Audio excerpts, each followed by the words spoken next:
Bom dia, turma. Como é que vocês estão? Vamos lá? Vamos continuar nosso material, nossas aulas. E hoje a gente vai falar um pouquinho sobre estrutura geológica. Ou seja, vamos falar um pouquinho sobre Terra, né? Não sobre o planeta Terra, né? Nós sabemos que a Terra ela é dividida aí no que nós chamamos de 3 esferas que juntas dá a biosfera, né? Então, é a hidrosfera, tá bom? A atmosfera e o que nós vamos estudar hoje, que é a litosfera, tá bom? Então a gente vai falar sobre essa estrutura geológica que a Terra tem, né? Então, nós temos a Terra, a evolução, né? A separação dos continentes e as placas tectônicas e a teoria da tectônica de placas, ok? Então hoje a gente vai falar um pouquinho sobre isso, vai falar um pouquinho sobre placas tectônicas. Então vamos lá. Nós sabemos que no início sim existia um único continente, né? E a gente dá o nome de Pangeia, tá? Então no início, tá bom? O continente era junto, a gente chama de Pangeia. Depois, com a pressão do magma sobre essa estrutura, né, de terra que nós chamamos de crosta terrestre, então o magma ali, ó, batendo na crosta, né? Lembrando que a crosta terrestre, gente, a primeira crosta terrestre, ela se formou por uma rocha chamada de rocha magmática, né? Que é o resfriamento do magma, que é a segunda camada da Terra. Então essa segunda camada, que é o magma, né, se sentia pressionada, tá bom? E aí, com essa pressão, começava a chocar, tá, na crosta terrestre, né? E com esse choque e a pressão, houve aí o que, gente? A fragmentação, né? A separação desses continentes para o que a gente chama hoje de mapa mundi, ok? Então, eu trago aqui para que você entenda um pouquinho, né, a fragmentação da Pangeia. Então, no primeiro momento a gente tem Pangeia, tá? Depois o magma começa, né, a pressionar e aí, ó, começa a puxar partes dessa crosta para vários lugares pela pressão, até chegando, né, gente, na última formação que vocês estão vendo aí, que é o mapa mundi nos dias de hoje. Se você perguntar, professor, até hoje você tem essa pressão? Tem. Até hoje o magma ele pressiona sobre a crosta, né, por baixo da crosta. Ela ainda caminha, né? Ela ainda flutua, ela ainda sai do lugar. Sai sim. Lógico, gente, que muito pouco, isso não é perceptível aos nossos olhos, né? Senão seria um fenômeno incrível, né? Tá? Ela não é perceptível ainda aos nossos olhos, mas com o passar de anos e anos, né, há sim um afastamento de alguns locais da Terra, tá certo? Entre um ponto e outro. Então, essa evolução do continente não foi de uma hora para outra, né? Foi milhões e milhões de anos, tá? Para chegarmos ao continente, né, que temos hoje, ok? Professor, quais são alguns argumentos, né, que se fala em relação à deriva de placa tectônica? Gente, um alemão, tá, o Alfred Wegener, constatou que os continentes apresentam formas complementares. O que seria isso? Um encaixe perfeito. Seria aí parecido, tá, turminha? Presta atenção aí. Com um quebra-cabeça.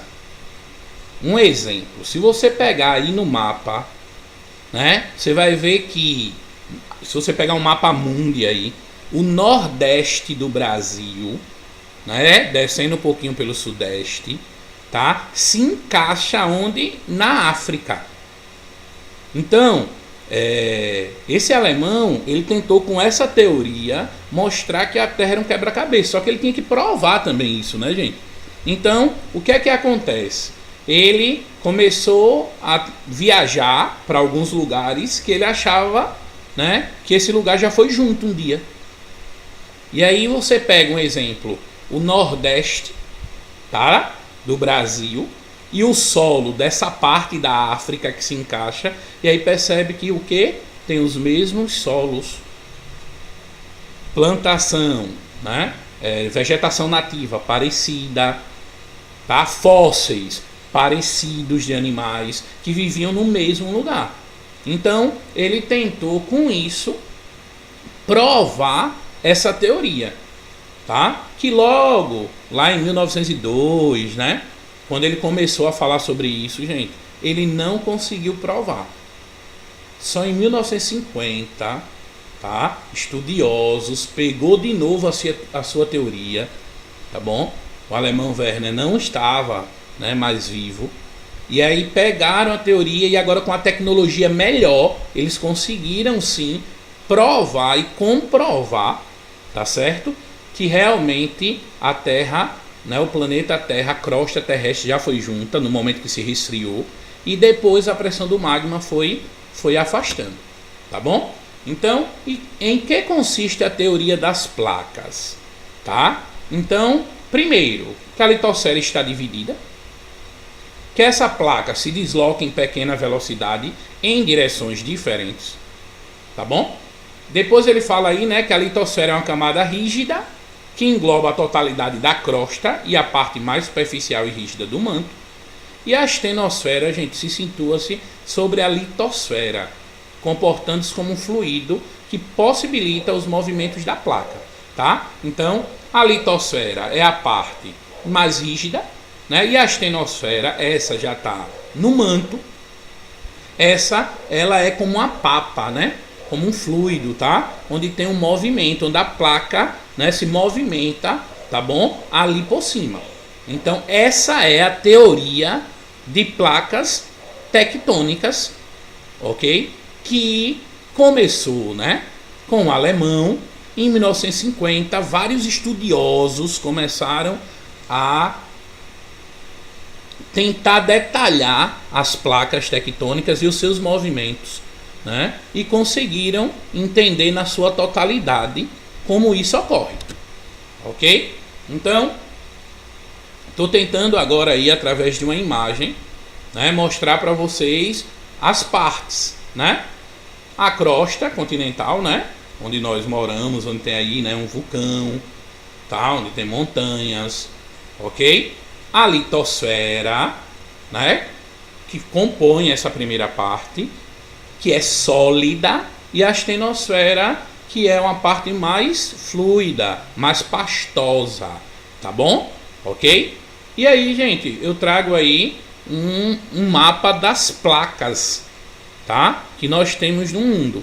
Se você der uma olhadinha aí no Brasil, né, o Brasil está aí no centro, nesse mapa, tá? O Brasil faz parte da placa sul-americana, tá? Coladinho com o Brasil, né, você vai ter o Oceano Atlântico, depois vai ter, logicamente, a placa africana, tá? Gente, cada placa, ela tem uma direção. Um exemplo, a placa do Brasil, que é a placa sul-americana, ela se afasta da placa africana. Então a gente não tem hoje possibilidade nenhuma de choque de placas, tá? Na parte do Brasil. Lembrando que a placa sul-americana, ela não pega só o Brasil, ela pega a América do Sul toda. Já do outro lado, né, da América do Sul, na região do Chile, que está coladinha aí com a placa de Nazca, aí você vai ter um choque de placas, mas não chega no Brasil, né?